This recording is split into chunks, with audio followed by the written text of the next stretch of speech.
Hello all dear my lovely students, welcome back to our YouTube channel. I am again with a new chapter and the chapter is Kingdom Animalia, or you can say Animal Kingdom from the 11th standard CBSE NEET preparation. तो आइए चलिए start करते हैं नया chapter जो कि काफी valuable है। अगर आप लोगों को इस चैप्टर को प्रॉपरली स्टडी करना है तो मेरे बताए हुए टेक्निक्स के ऊपर चलिए, आप डेफिनेटली इसमें से 3 आउट ऑफ 3 एमसीक्यू कवर कर पाओगे। तो किंगडम एनिमलिया जो कि नीट में 3 एमसीक्यू आते हैं, इसमें से 12 मार्क्स का वेटेज वाला चैप्टर है। तो आइए चलिए स्टार्ट करते हैं ये वाला चैप्टर किंगडम एनिमलिया। सबसे पहले एनिमल या फिर किंगडम एनिमलिया क्या है? We have learned in biological classification chapter number 2 that all the animals are divided into the all the living organisms are divided into almost 5 categories by the scientist R.H. Whittaker. He has classified every organism in 1969 in a 5 domain system of classification. He classified every organism into category like kingdom Monera, kingdom Protista, kingdom fungi, kingdom Plantae and kingdom Animalia. So all the members of kingdom Animalia are eukaryotic multicellular heterotrophic organism. Yes, they are eukaryotic because they contain perfect nucleus. They are heterotrophic because they are depending on the plant for getting a food material directly or indirectly, and they are all multicellular organism. Almost all the animals are multicellular. There is no unicellular. क्या होता है kingdom Animalia? Kingdom Animalia ये वो वाले organism होते हैं जो eukaryotic, multicellular और हेटेरोट्रॉपिक होते हैं। यूकैरियोटिक मतलब इनके साइटोप्लाज्म के अंदर एक प्रॉपर मैच्योर न्यूक्लियस होता है, और ये हेटेरोट्रॉपिक होते हैं मतलब प्लांट के ऊपर डिपेंड होते हैं डायरेक्टली और इनडायरेक्टली। और हम जो भी है एनिमलिया, हम सभी मल्टी सेल्यूलर हैं। इनमें से हम ह्यूमन कह लो या कोई भी कह लो, एनिमल में कोई भी यूनिसेल्यूलर नहीं। All the members of kingdom Animalia are not containing cell wall on the cell, and they are containing all membrane bounded organelle except chloroplast. Like they are containing mitochondria, Golgi apparatus, you can say endoplasmic reticulum, lysosome, but not the chloroplast, because no Animalia are food producer. They are depend on another. We are consumer, therefore we can't prepare food because we don't have chloroplast, guys. So this is the basic things about the all members of kingdom Animalia. Now I would like to tell you basic classification of kingdom Animalia in this topic. I'll tell you basic classification as well as I'll tell you criteria for the classification or basis of classification detail. So first I'll tell you basis of classification, then we will move towards criteria for the classification. Let's start.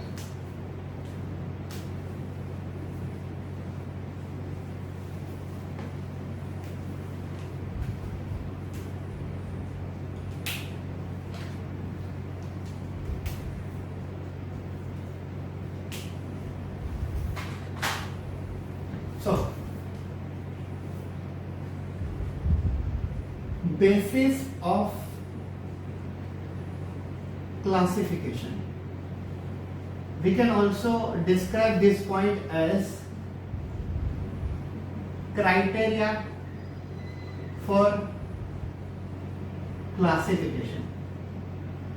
Criteria for classification. So what is meant by basis of classification or criteria of classification? याद रखो सभी student, ये वाला पूरा का पूरा chapter हमारे NCERT में एक पैराग्राफ वाइज दिया हुआ है। सभी ऑर्गेनिज्म के बारे में, जैसे पोरीफेरा हो, हेमिकोर्डेटा हो, प्लासेंटा हो, मतलब प्लेटीहेल्मिन्थ्स हो, कोई भी हो, सभी के बारे में पैराग्राफ टाइप दिया हुआ है। लेकिन मैं आपको सभी के बारे में 5, 6, 7, 8 ऐसे कैरेक्टर समझाऊंगा, और कैरेक्टर समझने के बाद हमें एकदम सिंपल सा हो जाएगा। पूरा का पूरा चैप्टर ये एकदम सिंपल हो जाएगा। और इसे समझने के लिए, वो कैरेक्टर को समझने के लिए आपको ये वाला पहला पॉइंट समझना काफी इंपॉर्टेंट है आप लोगों के लिए। This topic is basis of classification. We also called it as a criteria for the classification. What are this criteria? Criteria are the type of you can say phenomena by which we can classify every organism into the particular group. Every organism into particular group. So we will describe one by one criteria. Say for example, first criteria. Yes, number of germ layers.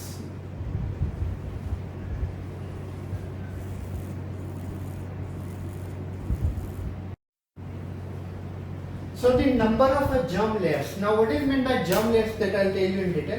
और मैं सभी के सभी criteria आपको detail में पढ़ाऊंगा. So पहला वाला देखिए number of germ layer. See, during the sexual reproduction in the human being or in any animal, after sexual reproduction fertilization takes place, and after fertilization pregnancy takes place. And after pregnancy, or you can say not after pregnancy, during pregnancy, our body organs are synthesized. तो जब human being में या तो कोई भी animal में pregnancy period होता है, तब हमारी बॉडी के पार्ट्स तैयार होते हैं, और बॉडी के पार्ट्स तैयार होने के लिए 3 लेयर्स लगती है, और इन 3 लेयर्स को हम कहते हैं, यस, इन 3 लेयर्स को हम कहते हैं, फर्स्ट वाली लेयर होती है एक्टोडर्म, और अंदर वाली लेयर होती है एंडोडर्म. तो अगर कोई एनिमल के अंदर सिर्फ एक्टोडर्म और एंडोडर्म होता है, तो उसे हम क्या कहते हैं, उस एनिमल को हम कहते हैं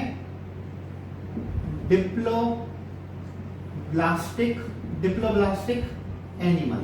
और डिप्लोब्लास्टिक एनिमल को जो 2 लेयर होती है वो होती है बाहर की एक्टोडर्म और अंदर वाली एंडोडर्म. लेकिन अगर कोई एनिमल में 3 लेयर होती है, एक्टोडर्म, एंडोडर्म और मेसोडर्म, तो हम उनको क्या कहते हैं, हम उनको कहते हैं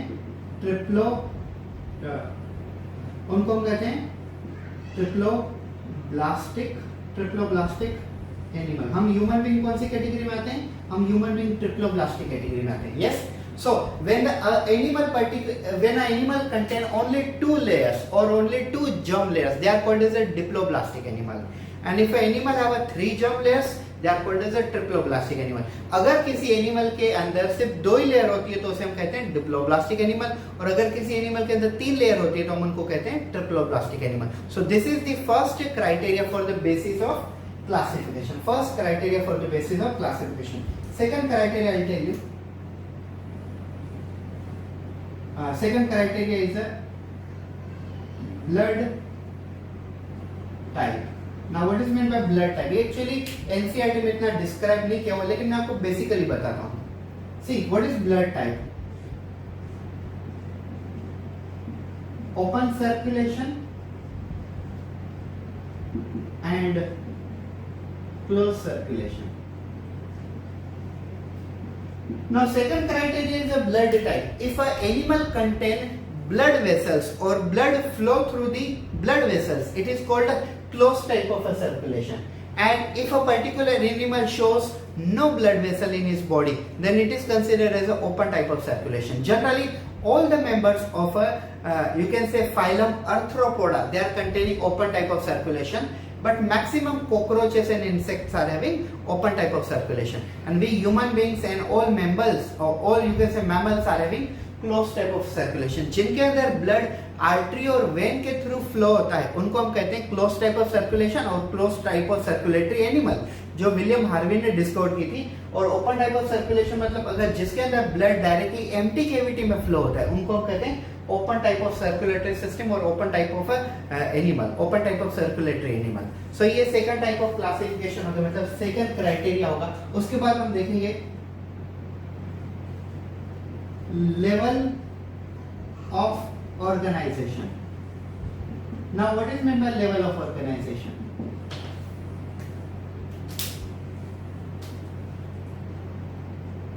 cellular level, tissue level, organ level.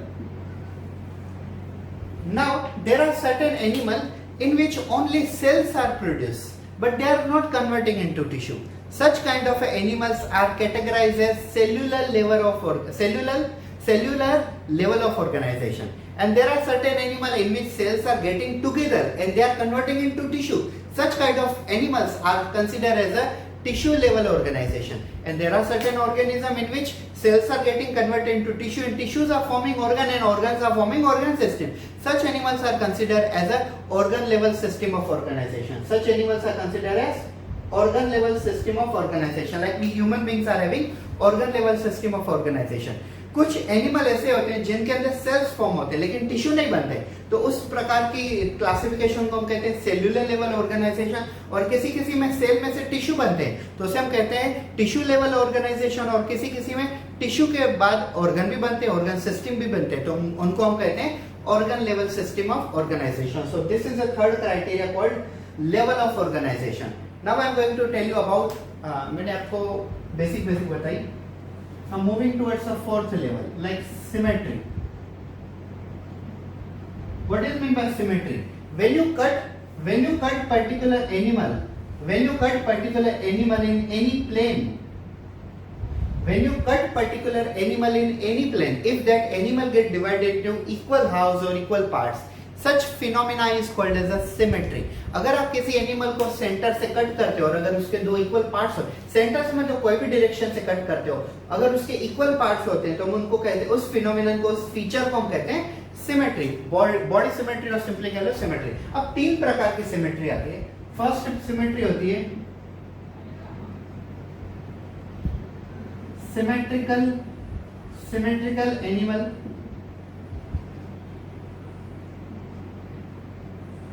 Symmetrical animal में बेसिकली कहेंगे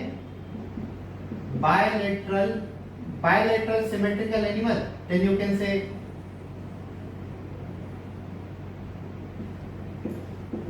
asymmetrical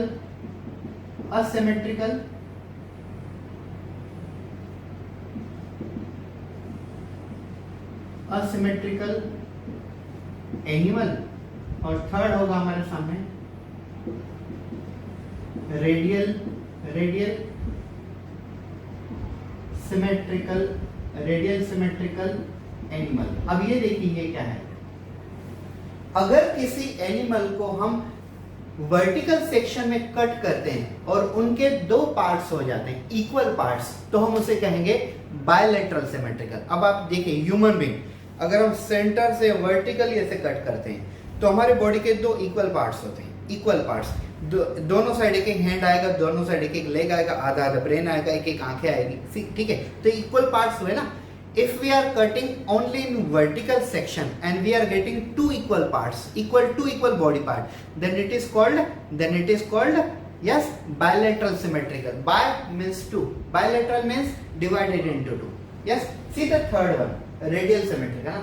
When you cut the particular animal in vertical section or horizontal section or vertico-horizontal or horizo-vertical, any plane, if their body get divided into equal parts, then it is called radial symmetrical. For example, starfish, octopus. अब देखिए octopus और starfish ऐसे animal है जिनको आप vertically cut कर दो या तो हॉरिजॉन्टली कट कर दो या तो वर्टिको हॉरिजॉन्टल कट करो या हॉरिजो वर्टिकल कट करो, कौन से भी प्लेन में कट करो, आपको ऐसा दिखाई देगा कि यस इनके बॉडी के इक्वल पार्ट्स हो रहे हैं. तो इनको हम कहते हैं, क्या कहते हैं इनको हम कहते हैं यस रेडियल सिमेट्रिकल. अगर सिर्फ वर्टिकली कट करो इक्वल पार्ट्स होते हैं तो बायलैटरल. अगर वर्टिकली हॉरिजॉन्टली कौन से डायरेक्शन में कट कर दे इक्वल बॉडी पार्ट्स होते हैं तो उनको हम कहते हैं रेडियल सिमेट्रिकल. और असिमेट्रिकल मतलब क्या होता है, ये ऐसे एनिमल है जिनको आप वर्टिकली कट करो या हॉरिजॉन्टली कट करो, कौन से टेक्निक से कट करो, ये इक्वली डिवाइड होंगे ही नहीं. तो तभी हम इनको क्या कहते हैं, हम इनको कहते हैं असिमेट्रिकल, मतलब जिनके अंदर प्रॉपर कोई सिमेट्री नहीं है. ठीक है. If you cut particular animal in vertical section, divide into two part, bilateral. If you cut particular animal in vertical section or horizontal section, if their body divide into equal part, then it is called radial symmetry. And if you cut a particular animal in any plane, either vertical or horizontal, any plane, but if their body cannot divide into equal part, then such kind of symmetry is called as a asymmetrical. Yes. So ये तीन प्रकार की symmetry होती है. अब हम चलते हैं आगे की तरफ. Yes. Then you can say body plane. Now what is mean by body plane. Body plane का मतलब क्या होता है, ये डाइजेस्टिव सिस्टम से रिलेटेड एक प्रॉपर्टी है. First one, tube within tube body plane. And second one is blind sac body plan. ठीक है. मुझे देख लें दीजिए कैमरा में दिख रहा है कि वहां तक आपको, यस आपको क्लियरली दिखाई दे रहा है. So blind sac body plan, tube within body plan. ये देखिए दो टाइप क्या है. Tube within body plan means when a particular animal have a two opening, one is considered as a mouth for eating purpose and second is anus for removing waste. That is called tube within tube body plan. अब ऐसे animal जिनको दो opening होती है, एक as a mouth food खाने के लिए और दूसरा anus as a waste material remove करने के लिए, तो ऐसे एनिमल को हम कहते हैं tube within tube body plan, also known as complete digestive system. ठीक है, ऐसे एनिमल को हम क्या कहते हैं? Complete digestive system. अब ये वाला देखिए, blind sac body plan. Blind sac मतलब एक ही open. When a particular animal have only one opening for the putting of food into the mouth and same opening act as the anus for removing waste material, it is called as a blind sac body plan, also known as incomplete digestive system। अगर किसी animal के अंदर सिर्फ एक ही opening होती है जो उसका माउथ और एनस दोनों का काम करती है, मतलब वो फूड खाते भी यहीं से और वेस्ट मटेरियल रिमूव भी वहीं से करते हैं, तो उसे हम कहते हैं इनकम्प्लीट डाइजेस्टिव सिस्टम, या तो साइंटिफिकली हम उसे कहते हैं ब्लाइंड सैक बॉडी प्लान। लेकिन अगर किसी एनिमल को दो ओपनिंग है, एक फूड खाने के लिए जैसे हम कहेंगे माउथ, और दूसरा वेस्ट मटेरियल बाहर फेंकने के लिए, वेस्ट मटेरियल डिफिकेशन करने के लिए, तो उसे हम कहेंगे tube within tube body plan, मतलब complete digestive system. Tube within tube means दो ओपनिंग, एक एनस एक माउथ, और ब्लाइंड सैक बॉडी प्लान मतलब एक ही ओपनिंग जो माउथ और एनस दोनों का काम करेगी। तो ये वाला पांचवा फीचर है हमारा, फिफ्थ फीचर है जिसे हम कहेंगे बॉडी प्लान। अब हम देखते हैं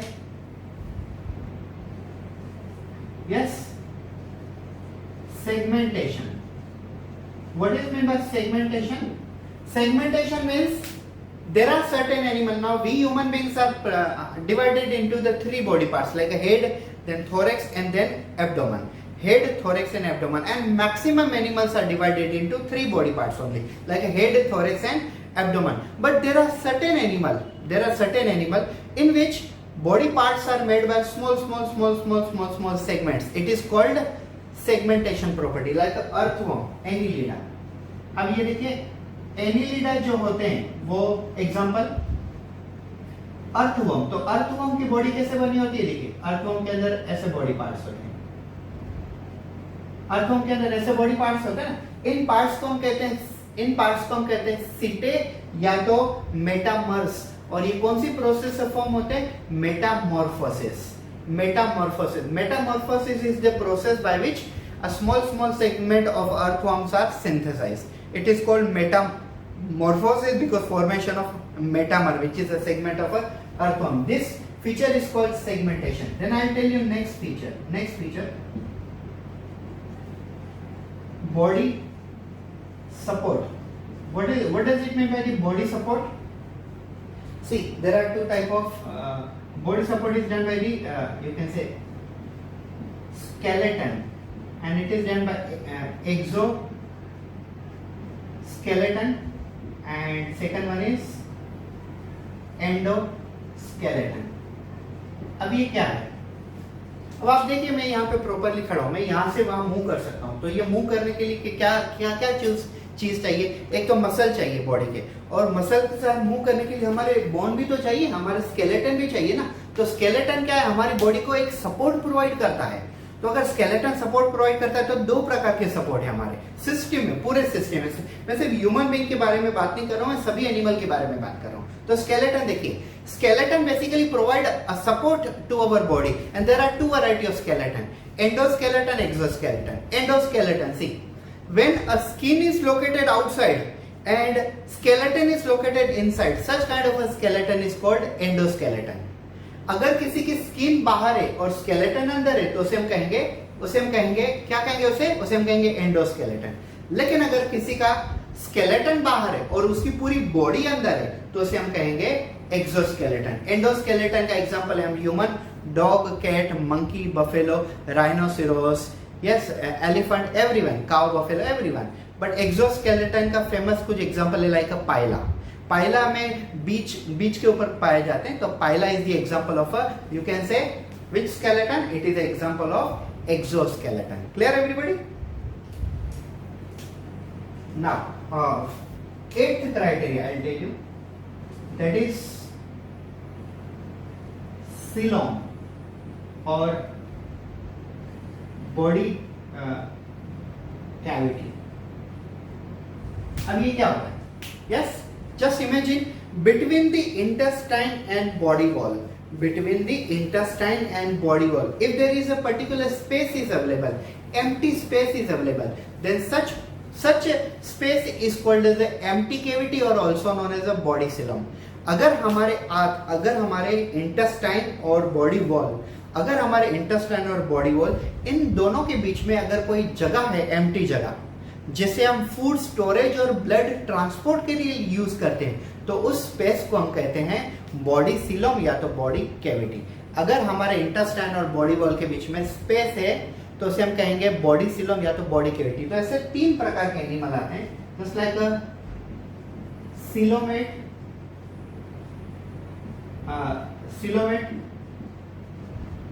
असीलोमेट और सुडो सीलोमेट. ठीक है, सीलोमेट, असीलोमेट और सुडोसीलोमेट. अब ये देखिए तीनों में क्या डिफरेंस है. सीलोमेट जिनके अंदर ट्रू कैविटी है और वो फूड स्टोरेज के लिए और ब्लड ट्रांसपोर्ट के लिए अगर यूज करते हैं तो उसे हम कहेंगे सीलोमेट एनिमल. अभी जिसके अंदर कैविटी है ही नहीं तो उसे हम कहेंगे असीलोमेट. और जिसके अंदर कैविटी है लेकिन वो उस कैविटी का फूड स्टोरेज के लिए और ब्लड ट्रांसपोर्ट के लिए यूज कर ही नहीं पाता या तो करता ही नहीं है तो उसे हम कहेंगे acoelomate animal. Yes, for example, coelomate animals are those animals which are containing true cavity for the transport of a blood and storage of food. They are called coelomate animal.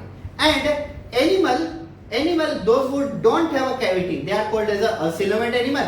And animal those who have a cavity but it is a useless, they can't store they can't store food material, neither they transport blood through that, so it is a acoelomate. मान लो ये marker है मेरे पास, लेकिन अगर मैं इसके अंदर ink भी डालता हूं फिर भी ये लिख नहीं पाता है तो मार्कर ये यूजलेस हो गया ना. तो मार्कर तो है लेकिन कोई सिर्फ नाम का मार्कर है. सेम वे सुडोसीलोमेट का मतलब क्या होता है, ये कैविटी है लेकिन सिर्फ नाम की कैविटी, इसका कोई यूज नहीं होता है. तो कैविटी है और काम की भी है तो उसे हम कहेंगे सीलोमेट, और कैविटी है ही नहीं तो सीलोमेट, और कैविटी है लेकिन यूजलेस है, काम नहीं करती तो उसे हम कहेंगे सुडोसीलोमेट. लास्ट वाला जो क्राइटेरिया आ जाता है, 9th नंबर का क्राइटेरिया, वो होता है नोटोकोड. नोटोकोड. अब नोटोकोड का मतलब क्या होता है, अगर किसी एनिमल को वर्टेब्रल कॉलम है तो उसे हम क्या कहेंगे, वर्टेब्रेटा. क्या कहेंगे उसे हम कहेंगे वर्टेब्रेटा. और अगर नहीं है तो हम क्या कहेंगे, इनवर्टिब्रेट्स. यस, वर्टेब्रेटा और वर्टिब्रेट्स, इनवर्टिब्रेटा और नॉन वर्टिब्रेट्स. अगर किसी को पीठ पे वर्टेब्रल कॉलम है तो हम कहेंगे वर्टेब्रेटा, नहीं है तो हम कहेंगे इनवर्टिब्रेटा. यस, और यही वर्टेब्रेट पहले जो होते थे उसे नोटोकोड कहा जाता है. अब हमारे पीछे क्या है, देखिए ये है बोन का बना हुआ, लेकिन पहले जो ऑर्गेनिज्म थे उनके अंदर कार्टिलेज का बना हुआ था. उस कार्टिलेज को हम कहते हैं नोटोकोड. अगर नोटोकोड होता है तो नोटोकोडेटा, और नहीं है तो नॉन कोडेट्स. यस, मतलब कोडेट नॉन कोडेट्स कैसे क्लासिफाई करते हैं, अगर पीछे वर्टेब्रल कॉलम या तो नोटोकोड है तो कोडेट, नहीं है तो नॉन कोडेट्स. और आजकल नोटोकोड का रिप्लेसमेंट हो गया वर्टेब्रल कॉलम में, मतलब कार्टिलेज का रिप्लेस हो गया बोन में. तो अगर है तो वर्टेब्रेटा, नहीं है तो नॉन वर्टेब्रेट्स. तो ये वाले हैं 9 क्राइटेरिया, और या तो आप उसे कह लो बेसिस ऑफ क्लासिफिकेशन और criteria of classification.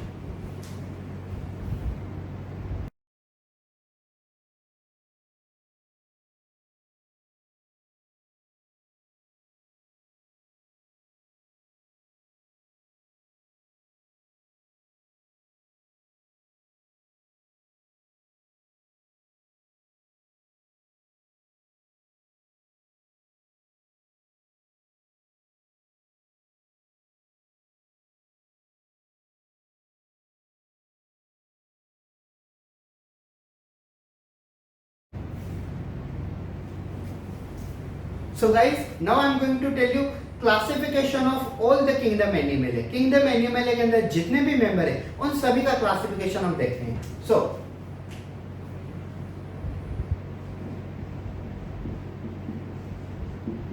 Classification, we are going to discuss about the classification of complete kingdom Animalia. So kingdom Animalia is basically classified into two main group. Yes, it is classified into two main group. First group is non-chordates, and second group is chordates. Yes, अगर आपको ये classification समझ में आ जाता है तो chapter को समझना काफी इजी हो जाता है. जस्ट बिकॉज क्लासिफिकेशन हमें ये बताता है कि कौन से ऑर्गेनिज्म कौन सी कैटेगरी में डिवाइड हुए हैं और कैसे डिवाइड हो रहे हैं, वो सब क्लियरली समझ में आता है. सो व्हाट आर नॉन कोडेड एंड कोडेट्स? नॉन कोडेड organisms are those organisms which do not have a notochord or vertebral column at the feet. जिनके पीठ पे नोटोकॉर्ड या तो वर्टेब्रल कॉलम, इनमें से कुछ भी नहीं है, उनको हम कहते हैं नॉन कॉर्डेट्स. और जिनके अंदर वर्टेब्रल कॉलम है, यस, पीठ आपण म्हणतो मराठीत पाठीचा कणा या तो हिंदी में उसे पीठ का कणा. तो ये जो वर्टेब्रल कॉलम होता है पीछे, अगर जिसके अंदर है उसे हम कहेंगे कॉर्डेट, जिनके अंदर नहीं उसे हम कहेंगे नॉन कॉर्डेट. तो बेसिकली ये ऐसा ही क्लासिफिकेशन होता है. अब मैं आपको कहता हूँ ये जो नॉन कॉर्डेट्स है, नॉन कॉर्डेट्स के टोटल कितने फाइलम होते हैं? टोटल नॉन कॉर्डेट्स के 30 फाइलम होते हैं. कितने फाइलम होते हैं? 30 phylum. Non chordates are basically having a 30 phylum, but out of this 30 phylum there are 10 major phylum and 20 minor phylum. Out of this 30 phylum in the non-chordates, there are 10 major phylum and 20 minor phylum. We are not going to discuss about this 20 minor phylum in our syllabus because we don't have such 20 minor phylum in our syllabus. We have 10 major phylum in our syllabus. I'll tell you list of this 10 phylum and we are going to describe them in each and every way. We will describe them in detail. So phylum number 1, you can say phylum नहीं लिखते, इतने space नहीं हमारे पास, तो directly देखिए. First phylum is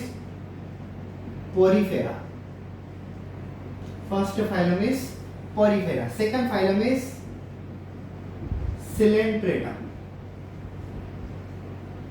third phylum is, अब third phylum अगर देखें तो ये सबसे छोटा फाइलम होता है, जिसे हम कहते हैं टीनो फोरा. ये छोटा फाइलम है, काफी छोटा, इसके डिस्क्रिप्शन भी काफी छोटा है. फिर Platyhelminthes. Fifth one Aschelminthes. Sixth one Annelida. Seventh one Arthropoda. Eighth one mollusc. Ninth one Echinodermata. And tenth one Hemichordata. तो ये जो 10 फाइलम है इनको हम कहते हैं मेजर फाइलम, और 20 माइनर फाइलम होता है जिनके बारे में हमें हमारे सिलेबस में सीबीएसई 11th स्टैंडर्ड में डिस्कस नहीं करना है. तो ये होते हैं 10 मेजर फाइलम. अब हम बढ़ते हैं कोर्डेट्स की तरफ.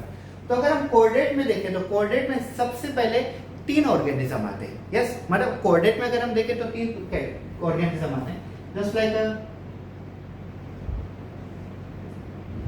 Euro Chordata. Second Cephalochordata. और तीसरा आता है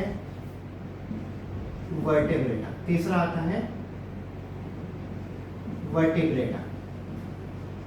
Yes, so chordates are further classified into 3 categories such as vertebrata, cephalochordata, urochordata. और urochordata, cephalochordata and vertebrata. अब इनका क्लासिफिकेशन इतना डिटेल में नहीं है, तो मैं आपको चैप्टर के अंदर पढ़ाऊंगा, इतना डिटेल में है ही नहीं है. अब हम बढ़ते हैं वर्टेब्रेटा की तरफ. तो वर्टेब्रेटा में बेसिकली 2 कैटेगरी आती है. एक कैटेगरी आती है जिसे, अब इसे हम अगर क्लासिफाई करें तो 2 कैटेगरी आती है, अग्नेथोस्टोमेटा और नेथोस्टोमेटा. नेथोस्टोमेटा और नेथोस्टोमेटा.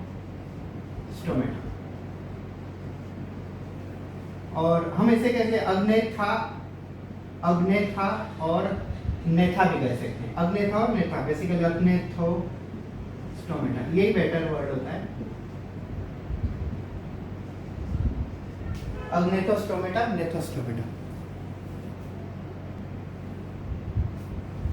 तो देखिए ये जो है वर्टेब्रेटा, इसमें अग्नेथोस्टोमेटा, नेथोस्टोमेटा ऐसे भी लिखते हैं, लेकिन इसे बेसिकली अग्नेथा कहते हैं शॉर्ट में, और ये है नेथोस्टोमेटा।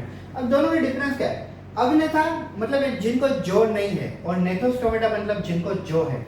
और फिर इसके अंदर दो क्लासिफिकेशन आते हैं, एक होता है पाइसेस, पाइसेस मतलब फिशेस, और दूसरा होता है Tetrapoda.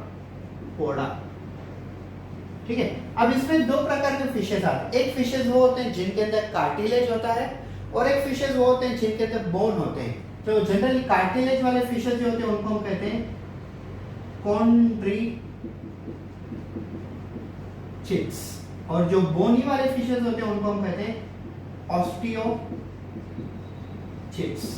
Yes, cartilage fishes are called as Chondrichthyes and bony fishes are called as Osteichthyes. आप समझ रहे हो पूरा? Non-chordates are having 30 phyla. Out of them, 10 major phyla are Porifera, Coelenterata, Ctenophora, Platyhelminths, Aschelminths, Annelida, Arthropoda, Mollusca, Echinodermata and Hemichordata. These are 10 major phyla and 20 minor phyla, जिनको हमें discuss ही नहीं करना है इस चैप्टर में। और कॉर्डेट्स में 3 category आते हैं, यूरोकॉर्डेट, सेफलोकॉर्डेट, वर्टेब्रेटा। वर्टेब्रेटा में 2 कैटेगरी आती है, अग्नेथा और नेथोस्टोमेटा। नेथोस्टोमेटा के 2 कैटेगरी, टेट्रापोडा और पाइसेस। पाइसेस में 2 फिशेस, पाइसेस मतलब फिशेस, उनके 2 कैटेगरी आती है, एक कार्टिलेज वाली fishes, like you can say cartilage fishes and bony fishes. Pisces means fishes. अब टेट्रापोडा, टेट्रापोडा मतलब 4 पैर वाले एनिमल।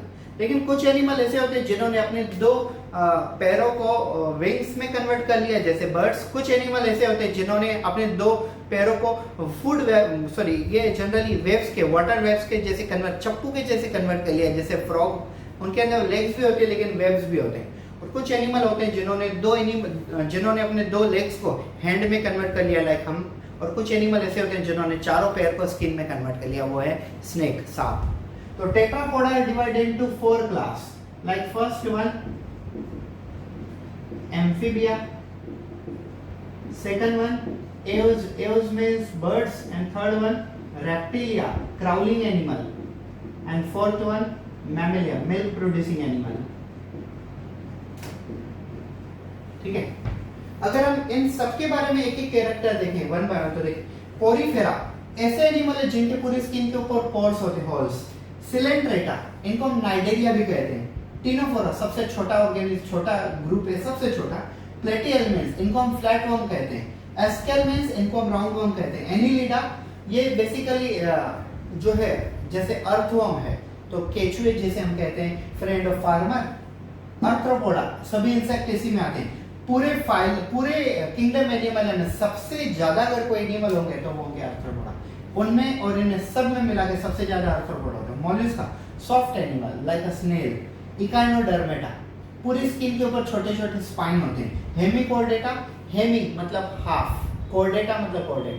ये वाले हैं कोर्डेट, ये वाले नॉन कोर्डेट। लेकिन हेमिकोर्डेटा है ना, वो इन दोनों को रिलेट करता है, इन दोनों को कम्युनिकेट करता है। लाइक प्रोटिस्टा कैसे कम्युनिकेट करता है मोनेरा और यूकेरिया में, सेम हेमिकोर्डेटा इन दोनों आपस में कम्युनिकेट करता है। सो this is classification of animal.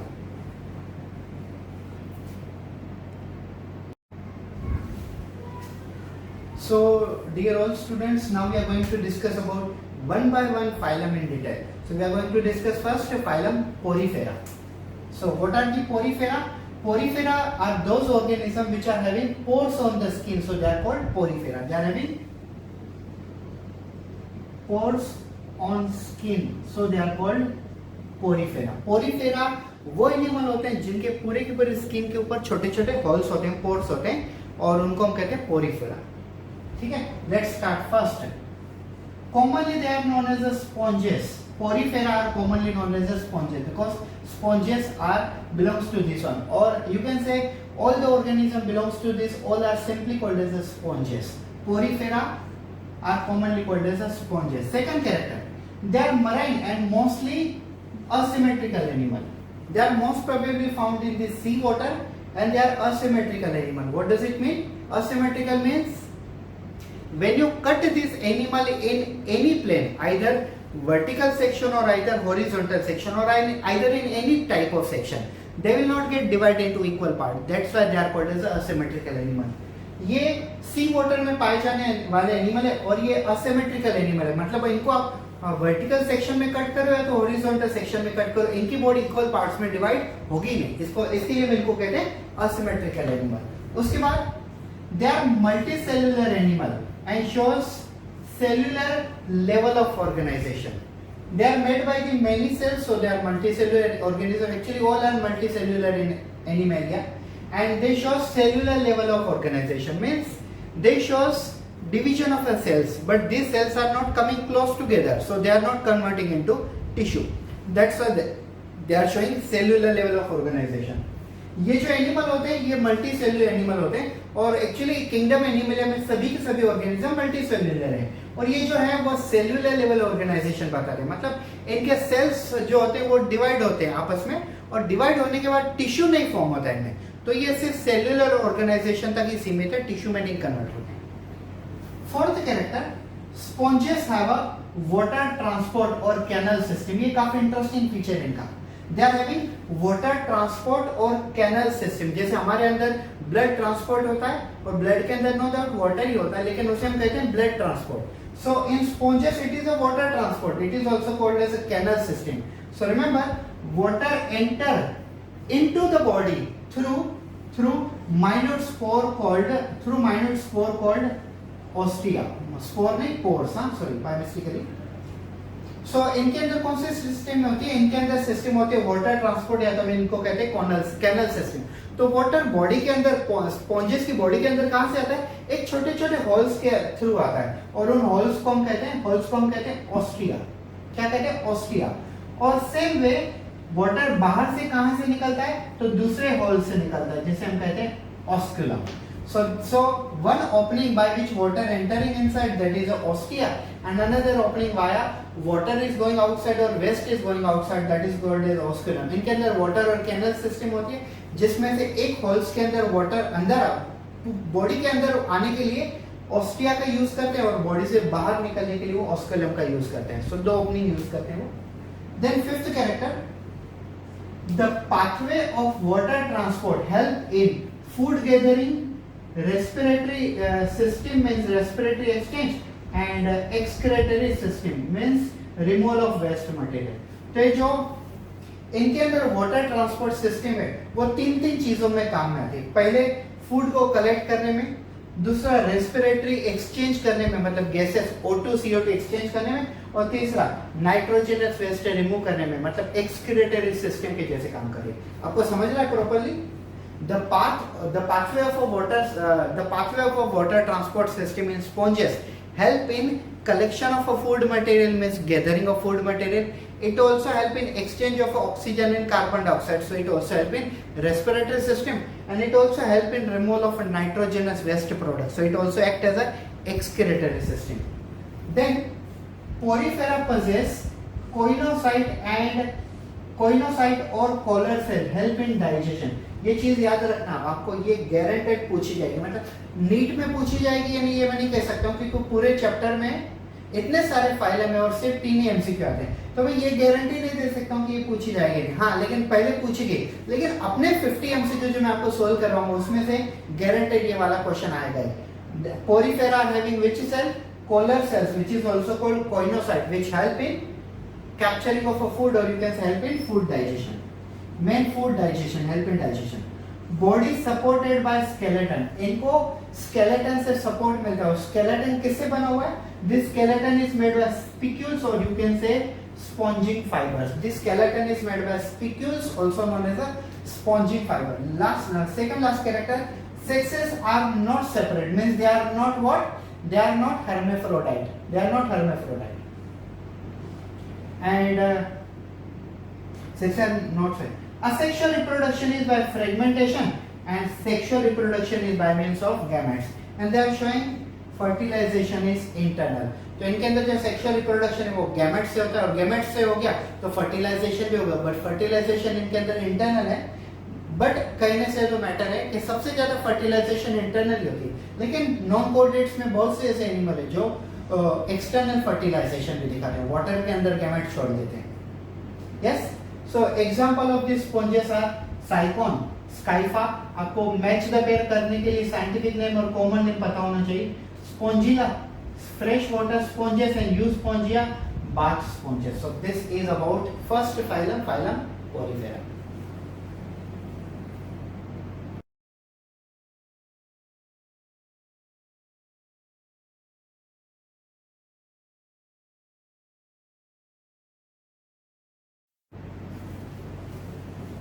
So students, we are going to discuss about the second phylum, that is phylum is Coelenterata, also known as a Cnidaria। Coelenterata को ही हम Cnidaria कहते हैं शॉर्ट में, ठीक है। तो ये Coelenterata की कैरेक्टर है, मैं आपको वन बाय वन समझा दूं। First one, they are aquatic, mostly marine and radially symmetrical animal। They are aquatic means found in water, they are mostly marine means most probably found in the sea water, and they are radially symmetrical animal। If you cut this animal in vertical section or horizontal section or in any plane, they will not get divided into equal parts, that's why they are called asymmetrical animal। ये पानी में रहने वाले animal है, specially सी water में पाए जाने वाले एनिमल है। और ऐसे एनिमल को अगर आप वर्टिकली कट करो या तो हॉरिजॉन्टली कट करो, कोई भी डायरेक्शन में कट करो, इनके इक्वल पार्ट्स होंगे ही नहीं, बिकॉज ये असिमेट्रिकल एनिमल है। Second criteria, second I need to say features, they possess cnidoblast or cnidocytes present in tentacle and the body। इनके अंदर जैसे हमने कोइनोसाइट देखा हो तो पोरीफेरा में, तो इनके अंदर स्पेशल जो सेल्स हैं उनको हम कहते हैं नाइडोब्लास्ट और नाइडोसाइट। नाइडेरिया है, इसके लिए उनको कहा है नाइडोब्लास्ट और नाइडोसाइट्स। और ये कहाँ पाया जाता है? उनके टेंटिकल में, पूरे टेंटिकल में और पूरी बॉडी के ऊपर पाया जाता हुआ है।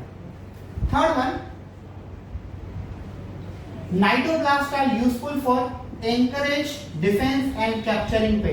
हमारे 50 MCQ जो मैं आपको एक्सप्लेन करूंगा उसमें ये क्वेश्चन आएगा, और ये 2 बार आजकल नीट में भी पूछा गया है, मतलब आज तक नीट में 2 बार पूछा गया है। Cnidoblast, what is the function of cnidoblast? Cnidoblast help in anchorage, defence and capturing of prey. Anchorage, defence and capturing of prey. Fourth, they shows tissue level organisation, just like in them cells are getting divided, after getting divided they are aggregating with each other and converting into the tissue like organ, so they are showing cellular then forward tissue level organization, they have advanced, that is a tissue level organization compared to the porifera. Porifera was having only cellular level organization, but they are showing tissue level organization. Then they are diploblastic animal, means after the fertilization they was forming two layer, outer layer was a ectoderm and inner layer was a endoderm, there was a mesoderm was totally absent, that's why they are called diploblastic animal। इनके अंदर sales divide होते हैं और उसमें से tissue बनते हैं, और तब तक हम उनको कहते हैं टिश्यू लेवल ऑर्गेनाइजेशन। इनमें कभी ऑर्गन कन्वर्ट नहीं होते हैं, तो ये टिश्यू लेवल ऑर्गेनाइजेशन दिखाते हैं। और ये डिप्लोब्लास्टिक एनिमल होते हैं, मतलब इनके ऊपर 2 लेयर होती है, एक लेयर होती है एक्टोडर्म और एक लेयर होती है एंडोडर्म, तीसरी लेयर नहीं होती है, मेसोडर्म मतलब नहीं होता है इनके अंदर। Fifth character, digestion is extra cellular and intra cellular, दोनों प्रकार के डाइजेशन होते हैं इनके अंदर, एक्स्ट्रा सेल्यूलर भी होते हैं, इंट्रा सेल्यूलर भी होते हैं। अब इनके अंदर एक ऑप्शनल एक एग्जांपल है, corals has a skeleton which is made up of calcium carbonate. इनके जो मतलब सिलेंट्रेटा में जो कोरल्स होते हैं, कोरल जनरली ज्वेलरी बनाने के लिए भी यूज में आते हैं, जो जनरली कोरल्स की ज्वेलरी होती है, मतलब बीचेस के ऊपर काफी सारे एनिमल होते हैं जो कोरल्स जैसे होते हैं, उनमें से ज्वेलरी बनाई जाती है। So coral skeleton is made by calcium carbonate which is resistant to the so many chemical compound. Next, Cnidaria exhibit 2 forms, ये आपको थोड़ा हार्ड लगेगा समझने में। Cnidaria exhibit 2 different forms, मतलब Cnidaria जो है सिलेंट्रेटा, इनमें 2 प्रकार के एनिमल आते हैं। एक प्रकार ऐसा होता है पॉलिप्स और दूसरा होता है मेडुसा। एक होता है पॉलिप्स और दूसरा होता है मेडुसा। अब पॉलिप्स कैसा होता है देखिए, first is a cylindrical form like structure, example hydra and admetia, example hydra and admetia, and second मतलब medusa, second is umbrella shape and free swimming, example aurelia and jellyfish. कितने प्रकार के होते हैं नाइडेरिया? नाइडेरिया के दो प्रकार होते हैं। पहला प्रकार होता है पॉलिप्स और दूसरा होता है yes, first one is polyps, second one is a Medusa. तो पॉलिप्स के दो एग्जांपल कौन है? हाइड्रा और एडमिशिया। और मेडुसा के दो एग्जांपल कौन है? एरुला और जेलीफिश। अब यहां पे देखिए, they actually shows life cycle, alternation और जनरेशन और metastasis. Life cycle of Cnidaria, polyps produces Medusa asexually. आपको ये याद रखना पड़ेगा, पॉलिप्स में से क्या पैदा होता है? मेडुसा पैदा होता है। कौन सी टेक्निक से? असेक्सुअली। और मेडुसा में से कौन पैदा होता है? Polyps sexually. Example Obelia. Means they are having a Nidaria are having a two different forms. One is a polyp, second one is a medusa. Polyps is producing medusa by asexual technique, and medusa is producing polyps by sexual technique. Example is ovia. And ये सभी example है किसके? Nidaria के। देखिए, Physalia, it is commonly called as a Portuguese man of war. Admicia, it is commonly called as a sea anemone. Panetula, it is commonly called sea pan. Gorgeria, it is called sea fan. Mandarina, it is called brain coral. आपको जब मैं 50 MCQ पढ़ाऊंगा तो ये match the pair में question होगा। Match the pair column 1 में था कॉलम 2, तो कॉलम 1 में आपको ये सब आएंगे और कॉलम 2 में ये साइंटिफिक नाम का कॉमन नेम आएंगे। तो आपको कॉमन नेम और साइंटिफिक नेम को मैच करना होगा। तो ये है हमारा सेकंड फाइलम, सिलेंट्रेटा या तो आप कह लो Cnidaria.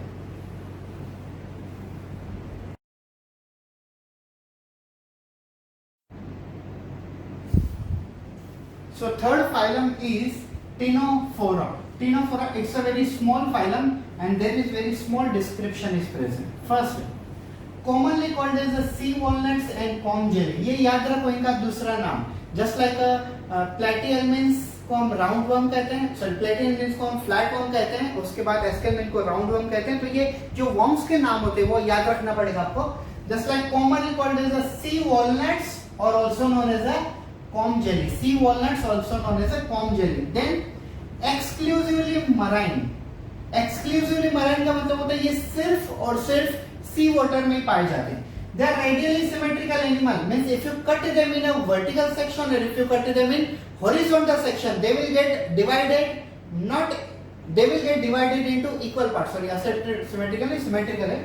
So if you cut them in vertical section, if you cut them in horizontal section, कोई भी सेक्शन में कट कर लो, इनके इक्वल पार्ट्स होने ही है, तो इसको हम कहते हैं radially symmetrical. And that diploblastic animal means they are having a two germ layers, outer one is ectoderm and their inner one is a endoderm.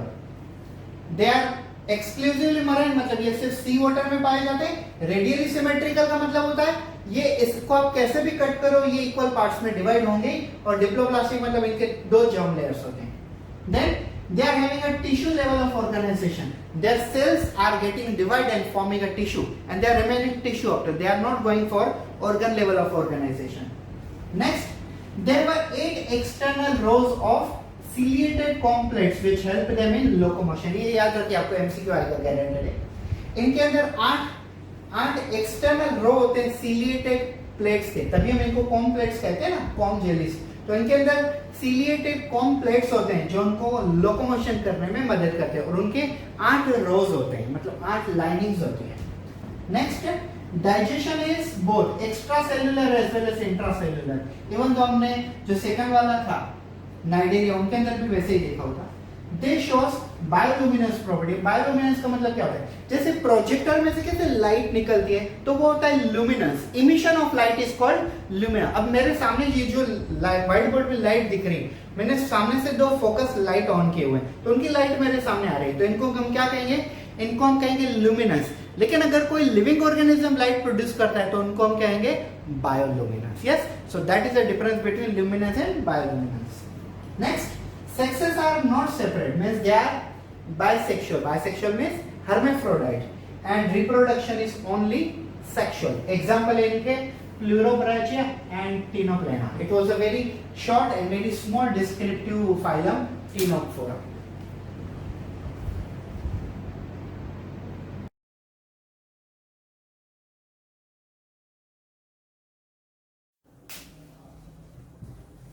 So guys, now we are going to discuss about the fourth number phylum. The phylum is a platyhelminths. We commonly called it as a flatworm. Why we call them as a flatworm? Platyhelminths को हम flatworm क्यों कहते हैं? Because they are dorso-ventrally flat. अगर हम इनको देखेंगे पीछे की साइड मतलब डोर्सल साइड और आगे की साइड वेंट्रल साइड, तो पीछे की साइड और आगे की साइड दोनों साइड से ये फ्लैट होते हैं. They are dorso as well as ventral, both the side they are flat. That's why they are called dorso ventrally flatten. They are called flatworms. तो जनरली प्लेटीहेल्मिन्थ्स को फ्लैटवर्म इसके लिए कहा जाता है क्योंकि वो पीछे की साइड डोर्सल साइड से और आगे की साइड वेंट्रल साइड से दोनों साइड से उनकी बॉडी फ्लैट होती है, इसके लिए हम उनको कहते हैं flatworms. Yes. First character, these are mostly endoparasite include to human being.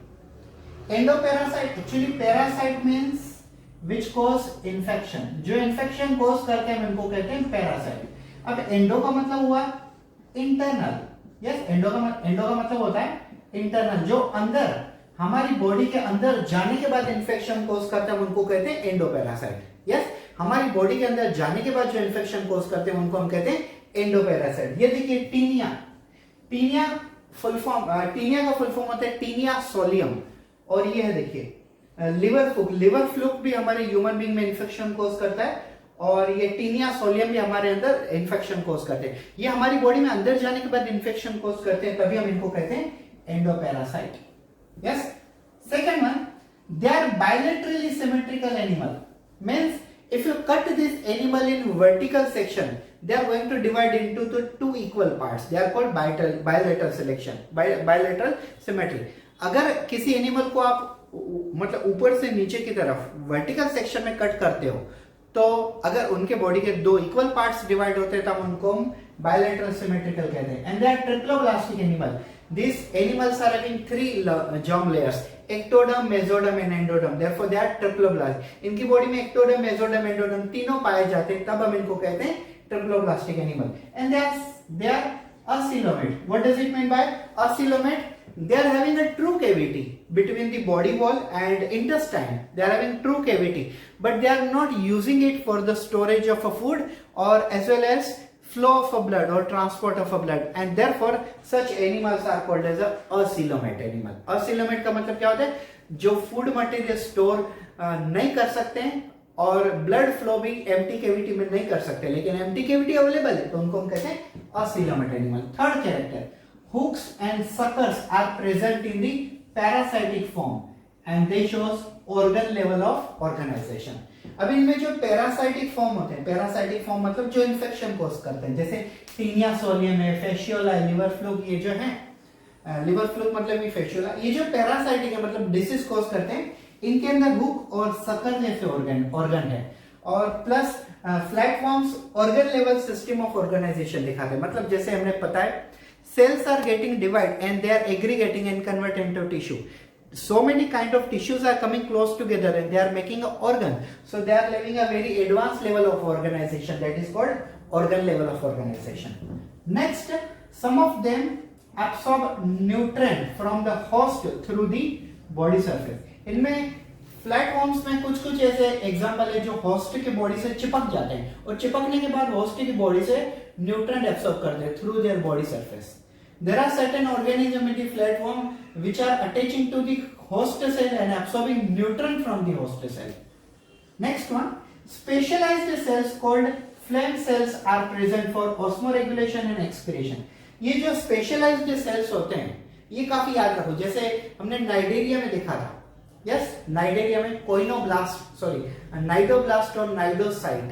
Same way इसमें कैसे है, इसमें है flame cells which are responsible for osmoregulation as well as excretion. Sixth number character, platyhelminths have one example called planaria. Planaria possess high power of regeneration. You know regeneration, सुना होगा आपने. Regeneration. What is regeneration? When a particular part of a, just like regeneration जिसके अंदर होता है उनमें ऐसी कैसी कैटेगरी आती है. Just like प्लेनेरिया, तो प्लेनेरिया का अगर कोई पार्ट्स अगर कट हो जाता है तो थोड़े दिन के बाद वो पार्ट फिर से वहीं पे सिंथेसाइज हो जाएगा. मान लो ह्यूमन बीइंग में अगर कोई हैंड कट हो जाता है और फिर से अगर फॉर्म हो जाए तो हम में भी कौन सी प्रॉपर्टी होती है, हम में भी रीजनरेशन होती है, लेकिन ऐसी कोई प्रॉपर्टी नहीं हम में। तो प्लेनेरियम में रीजनरेशन की प्रॉपर्टी, अगर उनका कोई अपेंडेजेस कट हो जाता है तो वहीं से रीफॉर्म हो सकता है, दैट इज कॉल्ड रीजनरेशन। फिर से टूटा हुआ पार्ट फिर से फॉर्म होगा, इसे हम कहेंगे regeneration. Sexes are not separate, means they are bisexual animal, we call them as a hermaphrodite and they shows internal fertilization, ठीक है। fertilization most probably internal होती है। example of them is a Taenia solium, tapeworm and Fasciola liver flux. So this is the platyhelminths, flatworm, commonly we call them flatworms.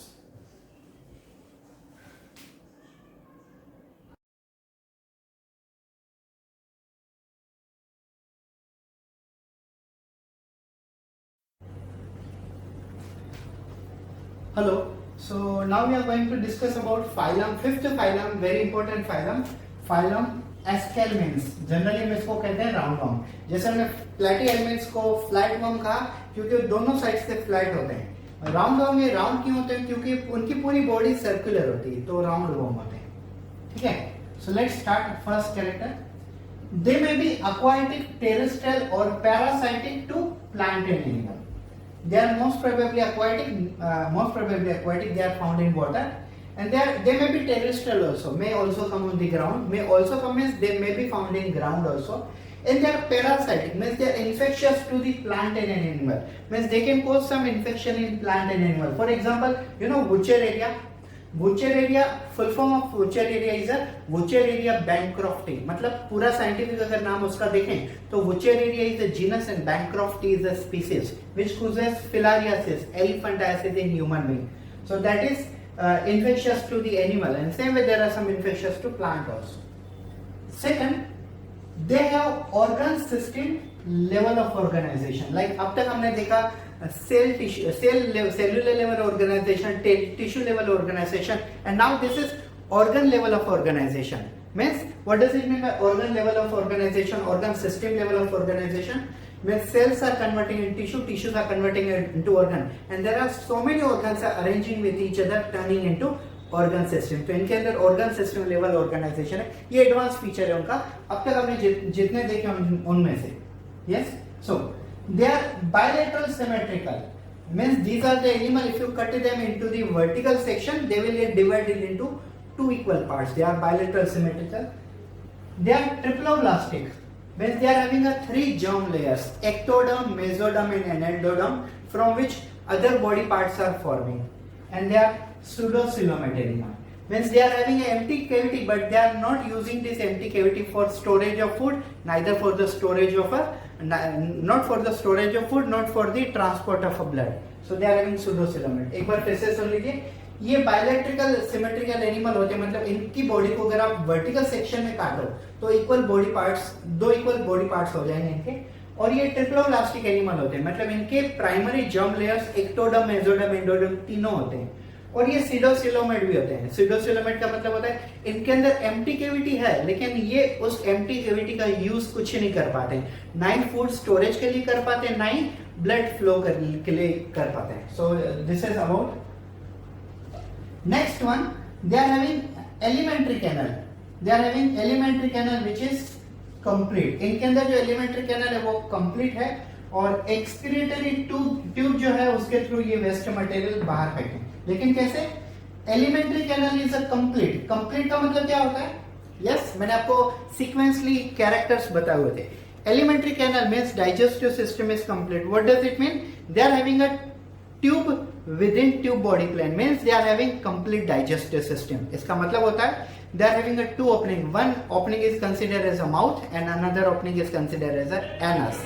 Yes, due to the two opening, they are considered as a complete digestive system. इनके अंदर दो opening होती है, एक food खाने के लिए mouth होता है, और एक फूड को मतलब वेस्ट को बाहर फेंकने के लिए, एक्सक्रीट करने के लिए एनस होता है। तो इसका मतलब होता है elementary canal is complete. Now excretory tube remove the waste material through opening called excretory pore. तो इनका जो एक्सक्रीटरी सिस्टम होता है उसके अंदर एक्सक्रीटरी पोर नाम के छोटे ऑर्गेनल होते हैं, और उसके थ्रू वो बॉडी में से वेस्ट मटेरियल को बाहर फेंकते हैं। That is excretory system is well developed, whichever excretory pore throwing the waste material out of their body. Next, sexes are separate, means they are not bisexual. ये bisexual नहीं, दोनों के sex organ separate है, mail और female अलग अलग होते हैं.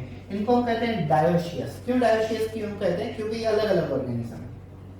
And fertilisation is internal. Most probably हमने फर्टिलाइजेशन इंटरनली देखी. Now development of young ones, मतलब उनका जो चाइल्ड होगा, इट में भी डायरेक्ट और इट में भी इनडायरेक्ट. मतलब कुछ ऑर्गेनिज्म ऐसे होंगे जो डायरेक्टली बर्थ देंगे और कुछ ऑर्गेनिज्म होंगे जो डायरेक्टली बर्थ प्रोवाइड नहीं करेंगे. एग्जांपल है इनके एस्केरिस, जिसको फुल हम बोलते हैं Ascaris lumbricoides, which causes some kind of infection. Ascaris lumbricoid ascariasis disease cause करते हैं. Wuchereria bancrofti, generally called filarial worm, and then Encyclostoma, that is a hookworm. So this is about the phylum Ascarians.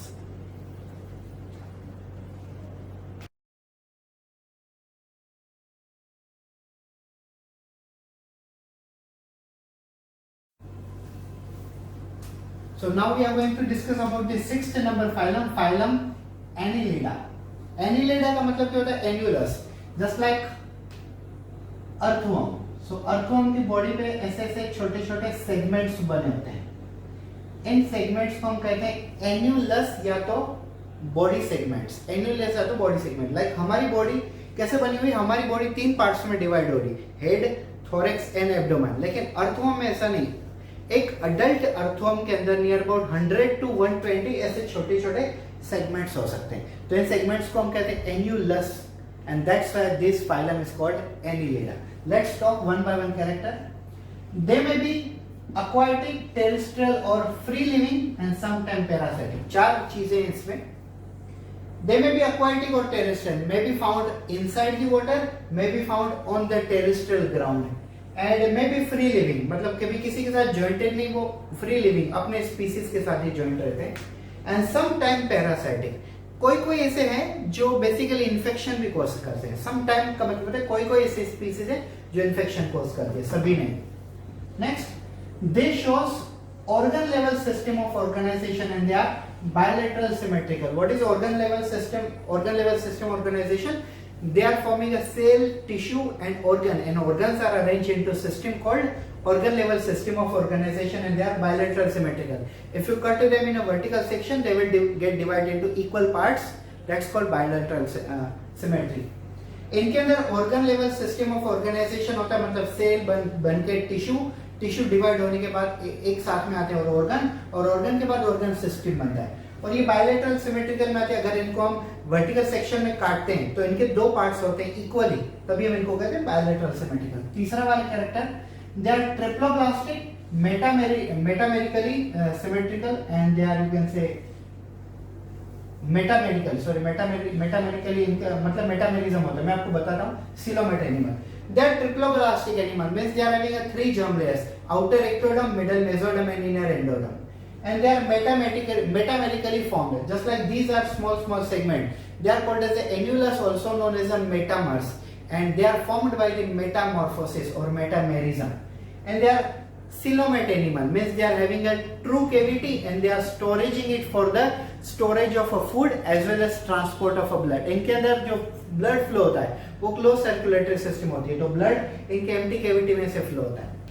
They are triploblastic, इनके अंदर 3 layer होता है, ectoderm, mesoderm, endoderm, और ये metamerically form होते हैं. मतलब इनके जो छोटे छोटे सेगमेंट होते हैं वो मेटामॉर्फोसिस नाम के प्रोसेस से फॉर्म होते हैं. और ये सिलोमेट एनिमल है. सिलोमेट एनिमल है मतलब इनके एब्डोमेन में एक एम्प्टी कैविटी होती है जिसे हम कहते हैं सिलोम, और वो सिलोम के अंदर ये फूड स्टोर भी करते हैं और प्लस ट्रांसपोर्ट भी करते हैं. किसका? ब्लड फ्लो का.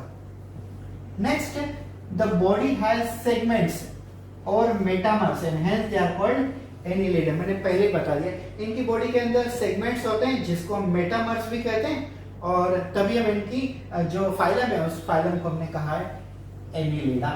नेक्स्ट, they have longitudinal और circular muscle help in locomotion. इनके अंदर 2 प्रकार के मसल पाए जाते हैं, longitudinal muscle plus you can say circular muscle, and both are help in locomotion. ये मूवमेंट करते हैं, क्राउलिंग मूवमेंट नहीं करते लेकिन मूवमेंट करते हैं. aquatic annelids possess parapodia, example Nereis, help in swimming. तो इनमें जो जैसे मैंने पहले कहा दे में भी एक्वाटिक और में भी टेरेस्ट्रियल, ठीक है। अर्थवर्म जो होते हैं वो जनरली टेरेस्ट्रियल होते हैं, ठीक है। और जो नेरिस होते हैं, ऊपर वाले एग्जांपल में नेरिस, वो एक्वाटिक होते हैं। तो अगर एक्वाटिक हैं तो उनके अंदर पैरापोडिया नाम के ऑर्गेनल होते हैं जो उनको स्विमिंग करने में आगे मदद करते हैं। जैसे फ्रॉग में कैसे डिजिट्स के बीच में वेब होती है, वैसे ये पैरापोडिया स्विमिंग में मदद करते हैं। Next, circulatory system is closed and nephridia help in osmoregulation and excretion। मैंने दो सेंटेंस को कभी-कभी दो सेंटेंस को मैंने जॉइंट कर दिया हुआ शॉर्ट में ताकि कम लिखूं और ज्यादा एक्सप्लेन करूं, ठीक है। ये देखिए, circulatory system is a closed type, means blood flows inside the body via blood vessel, artery and vein, and they are also having an excretory system in which nephridia is the excretory organ which help in removal of nitrogenous waste as a excretory system, and they also balance water and salt में osmoregulation। जब हम earthworm पढ़ाएंगे आपको तब ये चीजें nephridia काफी detail में एक्सप्लेन होती है, बिकॉज यहाँ पे हम एनिलिडा के कैरेक्टर डिस्कस कर रहे हैं, सिर्फ अर्थवर्म डिस्कस नहीं कर रहे हैं। Next, neural system is nervous system have a pair of a ganglia connected by nerve cord. अभी हमारे अंदर कैसा होता है, we human being have 31 pair of a spinal cord and 12 pair of a cranial nerve, and they are connected to the spinal cord, ठीक है। we have a 31 pair of a spinal nerve actually and 12 pair of a cranial nerve, and they both are connected to spinal cord at the back side. Now they are having a neural system, are having pair of a ganglia connected by nerve cord. Nares is a dioecious, means nares is bisexual, whereas earthworm and leeches are monoecious, means they are unisexual. Reproduction is usually sexual। अब इनके अंदर example देखिए, Nereis aquatic one, Pheretima, actually Pheretima is a earthworm, it is called Pheretima posthuma, and then hirudinia or hirudenaria, it's called as a leech, generally blood sucker leech। इनको हम कहते हैं blood sucker Leach. अगर skin के ऊपर लगा दो तो स्किन में अगर कहीं पे डेड ब्लड होगा तो वो सक कर लेंगे। Nowadays it is also used in the operation theater to remove the toxin, and it is an invasive treatment, means इसके अंदर मतलब नॉन इन्वेजिव ट्रीटमेंट, मतलब इसके अंदर कोई भी सर्जरी नहीं होती। मान लो अगर ब्लड यहाँ पे पॉइजनस ब्लड यहाँ पे जम गया है तो डायरेक्टली लीच को लेते हैं और यहाँ पे 2.5-3 सेंटीमीटर छोटा सा कीड़ा होता है, उसको यहाँ पे लगा तो ब्लड सक कर लेता है। That's called as a leech blood sucker।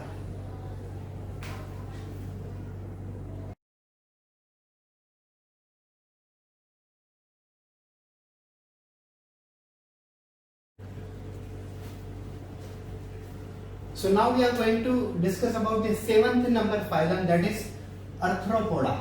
Why this phylum is called as Arthropoda? But before telling you this one, I would like to tell you कि जितने भी एनिमल है इस दुनिया में उनमें से सबसे बड़ा जो फाइलम होगा वो होता है फाइलम अर्थ्रोपोडा। जितने भी एनिमल है उन सबसे बड़ा फाइलम अर्थ्रोपोडा, मतलब नॉन कोर्डेट्स में और कोर्डेट्स को मिला के सबसे ज्यादा एनिमल अगर किसी कैटेगरी में बिलोंग करते होंगे तो वो होता है अर्थ्रोपोडा। सो ये याद रखिए, maximum animals belongs to the Arthropoda. Why we called Arthropoda? It means jointed, and poda it means legs, so it means jointed legs।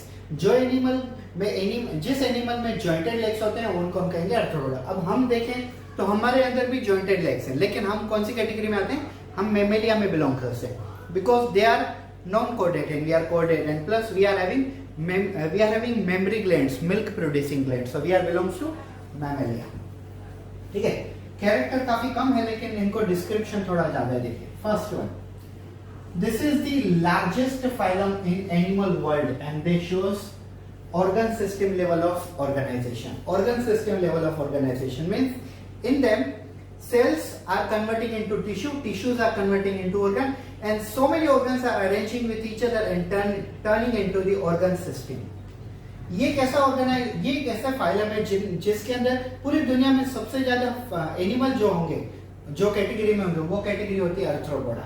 और जो आर्थ्रोपोडा है वो organ system level of organisation बताता है, मतलब ये एडवांस सिस्टम है जिसमें ऑर्गन फॉर्म होते हैं और ऑर्गन काफी सारे ऑर्गन एक साथ में अरेंज होने के बाद एक सिस्टम बनती है, जैसे रिप्रोडक्टिव सिस्टम हो, एक्सक्रीटिव सिस्टम हो, digestive system etcetera etcetera. Then they are bilateral symmetrical, means if you cut their body in vertical section then it will get divided into two equal parts. ये bilateral section होते हैं, मतलब इनको अगर हम vertical section में cut करते हैं तो इनके बॉडी के दो अलग पार्ट हो जाते हैं. They are triploblastic, means they are having a three germinal layers, primary germ layers, ectoderm, mesoderm and endoderm. ये ट्रिप्लोब्लास्टिक होने के कारण इनके तीन जर्म होते हैं, ectoderm, mesoderm, endoderm. Then they are segmented. They are segmented. इनके बॉडी में भी छोटे छोटे सेगमेंट्स बनते हैं, लेकिन अर्थवर्म जैसे नहीं, अलग सेगमेंट होते हैं. They are coelomate animal. It means they are having an empty cavity and they are using it for the storage of food as well as transport of blood. ये segment होते हैं और ये सिलोमेट होते हैं. Coelomate होते हैं मतलब ये अपने बॉडी के अंदर एम्प्टी कैविटी के अंदर फूड को स्टोर कर सकते हैं और ब्लड को ट्रांसपोर्ट भी कर सकते हैं अपनी एम्प्टी कैविटी के through. Next, body has head, thorax and abdomen and covered by chitinous exoskeleton. ये काफी इंपॉर्टेंट फीचर्स है इनका. सभी फाइलम के अंदर दो तीन ऐसे पॉइंट होते हैं जो उनको डिफरेंशिएट करते हैं दूसरों से. They are having chitinous exoskeleton. इनका जो एक्सोस्केलेटन है वो काइटिन से बना होता है. ये से फॉर एग्जांपल कॉकरोच देखिए, या तो आप दूसरे कोई एनिमल देखिए, स्पाइडर या तो क्रैब, लॉबस्टर, ये काफी सारे एग्जांपल्स हैं. तो बेसिकली जो उनका जो एक्सोस्केलेटन है वो काइटिन से बना होता है. Therefore it is called chitinous exoskeleton. Respiratory organs are gills, maybe book gills, maybe book lungs or maybe tracheal system. Cockroach में अगर हम देखें तो ट्रकियल सिस्टम होता है. अभी कुछ इंसेक्ट ऐसे भी होते हैं जो पानी के अंदर रहते हैं, तो उनके अंदर गिल्स या तो बुक गिल्स हो सकता है. कुछ एनिमल में बुक लंग्स और ट्रकियल सिस्टम. सो ये सभी के सभी रेस्पिरेटरी ऑर्गन के टाइप हैं. Next one, circulation is open. Circulation is open means blood flows in the empty cavity. Blood flows in the empty cavity. For your kind information, I would like to tell you, open type of circulation is also called as a open type of circulation is also called lacunar type of circulation. कभी कभी ये पूछा जा सकता है, इसके लिए मैं आपको बता दे रहा हूँ. ठीक है, open type of circulation is also called as the lacunar type of circulation. Sense organs are like antenna eye and statocyst और बैलेंस ऑर्गन आर प्रेजेंट. इनके अंदर सेंस ऑर्गन बहुत सारे, जैसे हमने कॉकरोच में देखा है, there is a pair of antenna and there is a pair of eye. Eye में भी, आई कैसी हो सकती है, आई में भी सिंपल और इट में भी कंपाउंड. कॉकरोच के अंदर आई कैसे होते हैं, they are having a compound eye and it was called as a ommatidia and it was located in the socket called ommatidial socket. जैसे हमारे अंदर क्या है, it is also socket. Antenna, इनके अंदर एंटीना सॉकेट भी होते हैं जहां से एंटीना निकलते हैं कॉकरोच में, और आई ओमेटिडियल सॉकेट भी होते हैं जिसके अंदर में आई लोकेटेड होते हैं. नेक्स्ट, हाँ ये भी देख लिया आपने, statocyst, it is a balance organ, it is also present. Next, excretion takes place through Malpighian tubule. हमने excretory product and their elimination topic में भी ये देखा हुआ है. Excretion generally takes place through the Malpighian tubule. Malpighian tubule is the excretory organ. Like we have a kidney and this arthropoda are having Malpighian tubule. हमारे अंदर excretion kidney के through होता है, तो insect मतलब arthropoda के अंदर Malpighian tubule के थ्रू होता है. Next, they are mostly dioecious, मतलब most probably ये मोस्ट प्रोबेबली क्या होता है, यूनिसेक्सुअल होते हैं, लेकिन कुछ हो सकते हैं, लेकिन यहाँ पे तो मोस्ट प्रोबेबली ये दिया हुआ है. Fertilisation is internal and they are oviparous, means they are egg laying animal and fertilisation is internal, means takes place in female body. So example अगर देखें तो पूरी दुनिया में सबसे ज्यादा नियर अबाउट कहीं पे ऐसा लिखा हुआ है, टोटल एनिमल्स आर 1.2 मिलियन. मतलब टोटल एनिमल अगर हम देखें तो 12 लाख एनिमल की स्पीसीज है, तो 12 लाख में से 7 लाख करीब आर्थ्रोपोडा में पाई जाती है. Example, honey bee, silkworm, lac insect we call Laccifer, और you can say Tachardia lacca. Mosquito, it may be Anopheles mosquito, Culex mosquito, Aedes mosquito, it may be butterfly, cockroach, scorpion, spider, centipede, lobster, prawn etcetera etcetera etcetera. तो ये काफी बड़ा phylum होता है arthropoda.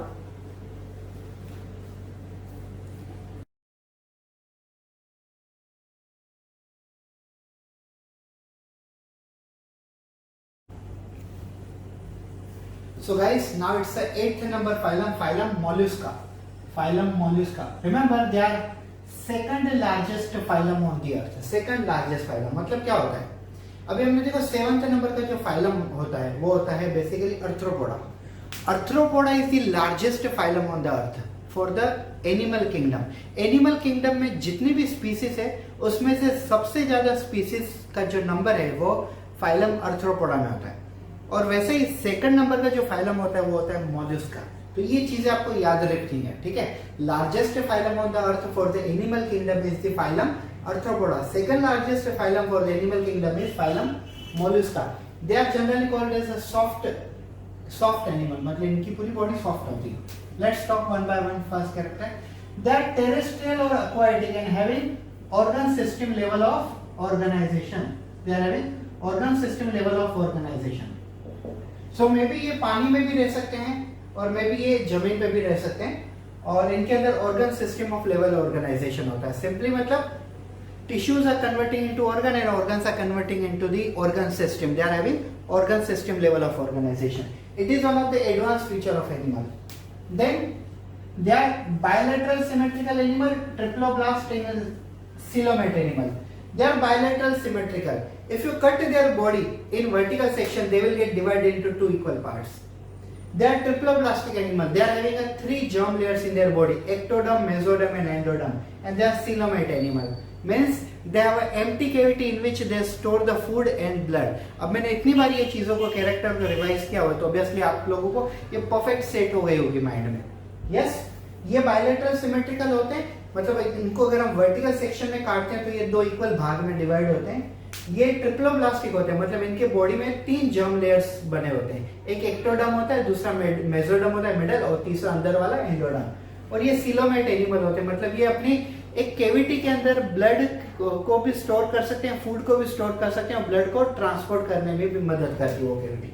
Third character, body is covered by calcareous shell and they are unsegmented with distinct head, muscular foot and visceral hump. इनकी body में देखिए, इनका जो पूरी बॉडी का ऊपर का जो कवरिंग होता है वो कैल्सिरस मतलब कैल्शियम से बना हुआ एक शेल होता है. And they are unsegmented. ये सेगमेंट वाले नहीं होते जैसे अर्थवॉर्म होते सेगमेंटेड, तो इनमें सेगमेंट नहीं होता है. Their body is divided into 3 distinct part, one like a head, muscular foot and visceral hump. Head, muscular foot and visceral hump. Their body has 3 parts. Then next, a soft and spongy layer of a skin forms a mantle. अभी ये क्या होता है? अगर आपने कभी पाइला का diagram देखा होगा, नहीं तो इस टॉपिक के बाद मैं आखिरी में पाइला का डायग्राम आपको स्क्रीनशॉट के थ्रू बताऊंगा, मतलब स्क्रीन शेयरिंग के थ्रू बताऊंगा, या तो मैं इस वीडियो में एंड में वो फोटो डाल दूंगा. तो पाइला को अगर आपने देखा तो पाइला के ऊपर के साइड पे जो होता है वो होता है मेंटल. उसकी केविटी होती है मेंटल केविटी. तो ये होती है मेंटल केविटी. मेंटल भी उनकी सॉफ्ट स्किन से ही बना होता है. Next, space between hump and mental is called mental cavity. अब इनका जो हम्प है और मेंटल है, इन दोनों के बीच में जो स्पेस है केविटी, उसे नाम दिया हुआ है mental cavity. And it is responsible for respiration and excretion. Space between mental and hump is called mental cavity. It is responsible for respiration and excretion. याद रखो, space between mental and hump is called mental cavity. It is useful for respiration as well as for the excretion. Respiratory organ भी है वो, excretory organ भी है. कौन? mental cavity. hump और mental नहीं है, उन दोनों के बीच में जो गैप है उस गैप को कहा है mental cavity, और उसका काम है respiration और excretion करना. Next, the anterior head region have sensory tentacle. What are sensory tentacle? Tentacles are like their arms. Tentacle उनके हाथ जैसे कोई आर्म्स है, ठीक है. और ये सेंसरी है, मतलब सेंस ब्रेन तक ट्रांसफर करने में सक्षम है. They are able to sufficient to transfer the signals from tentacle to the brain. So they are having sensory tentacles. Next, mouth have a file-like rasping organ for feeding. It is called radula. उनके अंदर उनके mouth के अंदर एक respiring organ है, मतलब food खाने वाला एक ऑर्गन है. That is called as a radula. याद रखिए, their food organ is radula. Food capturing organ is radula. Next, they are usually dioecious. Means they are usually what? Sexes are separate. and they are viviparous, means they are directly birth giving animal, not egg laying. Example are paella, we also called it as a commonly apple snail, and pinctida, it is pearl oyster commonly, cephia, cuttlefish, loligo, squid and octopus, devilfish, and aplysia, sea hare, and Chitopleura chiton. So these are some common characteristics about the phylum Mollusca.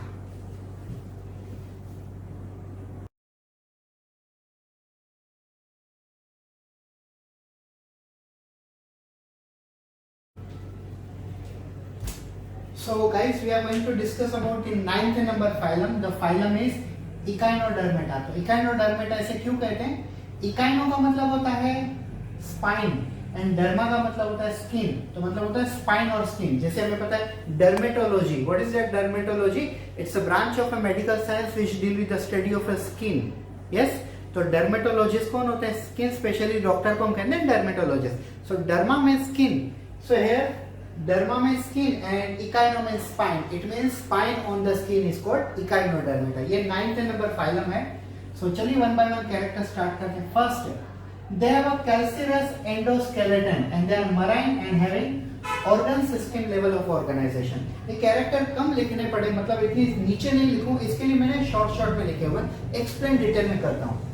So they are having a endoskeleton which is a calcareous, means made by the calcium, and most probably, not most probably, they all are marine animal only. They all are marine animal and they are also having a organ system level of organization, means cells are converting into tissue, tissues are converting into organ, and organs are converting into organ system. So many organs are arranged into line and they are turned into organ system. तो Echinodermata का मतलब होता है इनके ऊपर जो, इकाइनो का मतलब होता है स्पाइन, मतलब कांटे, और डर्मेट का मतलब होता है स्किन। तो स्किन के ऊपर कांटे जैसे ऑर्गन होते हैं, इसके लिए इनको इकाइनोडर्मेटा कहते हैं। इनका एंडोस्केलेटन कैल्सियस मतलब कैल्शियम से बना होता है, और ये सभी के सभी, मतलब इकाइनोडर्मेटा में जितने भी मेंबर है वो सभी के सभी मराइन एनिमल है, और ये ऑर्गन सिस्टम लेवल बनाते हैं, मतलब टिश्यू का कन्वर्जन ऑर्गन और ऑर्गन का कन्वर्जन ऑर्गन सिस्टम में होता है। ये फर्स्ट कैरेक्टर था इनका। Second, adult echinoderms are radially symmetrical but larva are bilateral। अभी देखिए हमारे अंदर ह्यूमन में कैसा होता है, एक छोटा चाइल्ड, उसके बाद फिर वो बड़ा बन जाता है, यस, हमारे जैसा कन्वर्ट हो जाता है अडल्ट में। तो सेम में इकाइनोडर्मेटा में जो अडल्ट होते हैं वो रेडियली सिमेट्रिकल होते हैं, और जो उनमें लार्वा होते हैं, मतलब उनके चाइल्ड जैसे होते हैं, उनको हम कहते हैं बायलेटरल। तो अडल्ट होते हैं रेडियली सिमेट्रिकल होते हैं, मतलब अगर उनको आप वर्टिकली या हॉरिजॉन्टली कैसे भी कट करो उनकी बॉडी के इक्वल पार्ट्स होंगे। लेकिन उनके जो लार्वा, उनके जो चाइल्ड होते हैं, उनको अगर आप हॉरिजॉन्टली कट करोगे तो नहीं होगा, उनको आपको वर्टिकली, मतलब हॉरिजॉन्टली कट करोगे तो इक्वल पार्ट नहीं आएंगे, लेकिन आपको वर्टिकल कट करोगे तो इक्वल पार्ट्स आएंगे, बिकॉज वो बायलेटरल है। Yes, adult echinoderms are generally radially symmetrical, and their larva are bilateral symmetrical, means if you cut the larva in horizontal pattern then you will not get equal part, you have to cut them into the vertical section, then you will get equal parts. But adult, if you cut them in any plane to the adult, they will get divided into equal parts. Yes, third character, they are triploblastic and coelomate animal. They are triploblastic, means they are having a 3 germ layers, outer ectoderm, middle mesoderm and inner endoderm, and they are coelomate animal.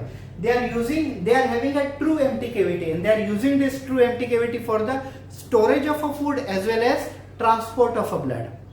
ये triploblastic और coelomate animal होते हैं, इनके अंदर 3 germ layers होते हैं, ectoderm, mesoderm, endoderm, और ये टोटली coelomate होते हैं, मतलब इनके अंदर ट्रू केविटी होती है जहां पे वो फूड को भी स्टोर कर सकते हैं, ब्लड को फ्लो भी कर सकते हैं, ब्लड को ट्रांसपोर्ट भी कर सकते हैं। Next character, digestive system is a complete, मतलब क्या है? Digestive system is a tube within tube body plan, they are having a 2 opening, one is the mouth and second one is the anus. इनका digestive system complete है, मतलब ये tube within tube body plan है, जैसे हमने basis of classification में देखा हुआ था, ठीक है। तो इनको एक माउथ है और एक एनस है, तो मतलब 2 ऑर्गन है, 2 ट्यूब है, इसके लिए tube within tube body plan. अब इनका माउथ देखिए, mouth on lower side and anus on upper dorsal side, mouth on lower ventral side and anus on upper dorsal side. तो ये पोजीशन आपको याद रखनी पड़ेगी as a exam point of view और एमसीक्यू सोल्व करने में काम आएगी। Next, presence of water vascular system. याद रखिए इकाइनोडर्मेटा जो है ना, इनका सबसे इंपॉर्टेंट पार्ट क्या है? प्रेजेंस ऑफ यू कैन से वाटर वास्कुलर सिस्टम। सबसे अगर इंपॉर्टेंट चीज अगर हम देखें इकाइनोडर्मेटा की, तो presence of water vascular system. ऐसा हम जब 50 एमसीक्यू सोल्व करेंगे तो डेफिनेटली आपको एक क्वेश्चन आएगा, Echinodermata having, they are having water vascular system. फायदा क्या होता है उससे?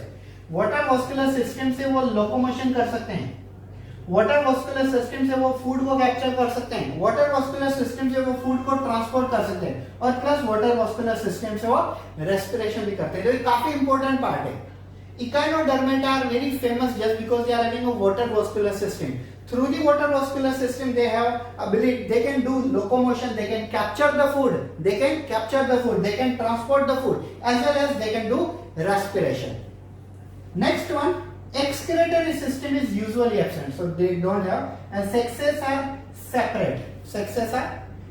They are basically dioecious. Monoecious. And then reproduction is usually asexual and they shows internal fertilization. Sexes यहाँ पे separate है, वो dioecious नहीं है. Reproduction is usually sexual and they shows internal fertilization. Example यहाँ पे Asterias commonly we called starfish, Echinus we called sea urchin, and Antedon we called sea lily, Cucumberia commonly called sea cucumber, and Ophiura we called it as a brittle star. So these are the characteristics about the phylum Echinodermata.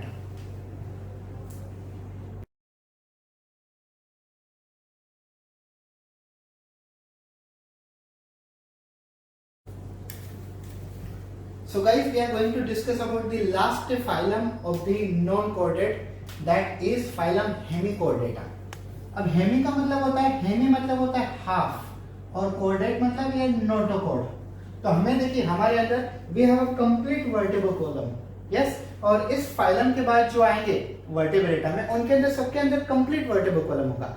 लेकिन ये वो वाले हैं, देखो सबसे पहले देखो Porifera, ठीक है, पोरीफेरा के बाद क्या आता है? नाइडेरिया, टीनोफोरा, प्लैटिहेल्मिन्स, एस्केल्मिन्स, उसके बाद आता है एनिलीडा, अर्थ्रोपोडा, मोलस्का, इकाइनोडर्मेटा। ये सब कौन थे? Non chordate. और इसके बाद सब कौन आएंगे? कोर्डेट आएंगे। तो ये बीच की लिंक है, बीच की कड़ी है, ये नॉन कोर्डेट और कोर्डेट्स को आपस में ज्वाइन करने के लिए ये लिंक है। So Hemichordata is the link between non chordates and you can say chordate, just because it has a half notochord. Yes, इनके अंदर हाफ नोटोकॉर्ड है, तो ये लिंक है दोनों की। So first one, Hemichordata earlier was classified under chordate, but now it has a separate group. पहले Hemichordata chordates के अंदर काउंट होते थे। अब आप भी सोचो कि कोर्डेट्स के अंदर काउंट क्यों होंगे? बिकॉज इनके अंदर हाफ नोटोकॉर्ड है, तो बेसिकली साइंटिस्टों ने इसको नोटोकॉर्ड होने के कारण वर्टेब्रेटा में काउंट किया होगा। लेकिन उसके बाद पता चला कि इनके अंदर हाफ ही कॉर्ड है, हाफ ही नोटोकॉर्ड है, तो इनको वर्टेब्रेटा में मत नहीं रखा जाए, इनको स्पेशल फाइलम बनाया जाए। और स्पेशल फाइलम बनाने के कारण इसमें ऑर्गेनिज्म काफी कम है। फॉर एग्जाम्पल देखो बेलेनोग्लोसस, सेकोग्लोसस, ठीक है, काफी कम है, बट ये हाफ कोर्डेट, इसके लिए इसको पर्सनल स्पेशल ग्रुप दिया हुआ है, स्पेशल फाइलम है। Second, phylum consist of a small group of worm found in marine. काफी कम ऑर्गेनिज्म है इसमें, मैंने आपको पहले ही कहा। Then they are bilaterally symmetrical animal, triploblastic, coelomate and shows organ system of level organization. If you cut this animal in vertical section, then they will divide it into two equal parts. I will show you the diagram of this at the end of this video. So bilateral symmetrical, if you cut them in vertical section, they will get divided into two equal parts. They are triploblastic. They are having three germ layers: outer ectoderm, middle mesoderm, and inner endoderm. They are coelomate animal. They are having an empty cavity in which they store food material as well as use this for the flow of blood. And they are having organ system of level of organization. Means in which cells are dividing, convert into tissue, tissues are converted into organ, and organs are arranging with each other, forming organ system. तो ये वाला animal bilateral symmetrical animal है। मैं आपको हिंदी में भी बताना मेरा काम है ताकि सभी स्टूडेंट को इजीली समझ जाए, जिनको थोड़ी इंग्लिश समझने में भी दिक्कत आती हो। ये बायलेटरल सिमेट्रिकल एनिमल है, इनको अगर हम ऊपर से वर्टिकल सेक्शन में कट करते हैं तो इनके दो इक्वल पार्ट्स होते हैं। ये ट्रिप्लोब्लास्टिक है, मतलब इनके बॉडी में 3 जर्म लेयर्स होते हैं, एक एक्टोडर्म होता है, मिडल वाला मेसोडर्म और अंदर वाला एंडोडर्म। फिर ये सिलोमेट एनिमल आते हैं, मतलब इनके अंदर एम्प्टी कैविटी है जो फूड स्टोरेज के लिए भी यूज करते हैं और ब्लड फ्लो के लिए, ब्लड ट्रांसपोर्ट के लिए भी यूज करते हैं। और ये organ system level of organisation बताते हैं, मतलब इनके अंदर सेल, टिश्यू, ऑर्गन बनते हैं और ऑर्गन में से ऑर्गन सिस्टम बनती है। Next, the body is cylindrical and have 3 parts, anterior, proboscis, collar and trunk. इनके अंदर जैसे हमारे बॉडी में कैसे होते हैं, we have 3 part, head, thorax and abdomen. So their body is also further divided into 3 parts, like a anterior, proboscis, and then collar, and then trunk. They have 3 parts. Then circulatory system is an open type and respiration through the gills. अगर circulatory system open है तभी तो ये coelomate है ना। Coelomate में क्या होता है, ब्लड फ्लो एम्प्टी कैविटी में होता है। एम्प्टी कैविटी उसी के अंदर होती है जो circulatory system open type of दिखाते हैं, like a cockroach. Their empty cavity is called as a hemocoel because their storage in blood inside cavity. Circulatory system is open type and respiration through the gills. Respiration gill slit से होता है, मतलब गिल से होता है, और circulatory system open end में। Next, excretory organ is proboscis gland. ये जो हमने anterior portion देखा ना proboscis, तो proboscis से proboscis gland भी बनती है और ये excretion में रोल प्ले करती है। Then sexes are separate. Sexes are separate and their fertilization is internal, मतलब ये hermaphrodite, bisexual नहीं है। Example है Balanoglossus and Secoglossus. So this is the 10th number phylum, phylum Hemichordata.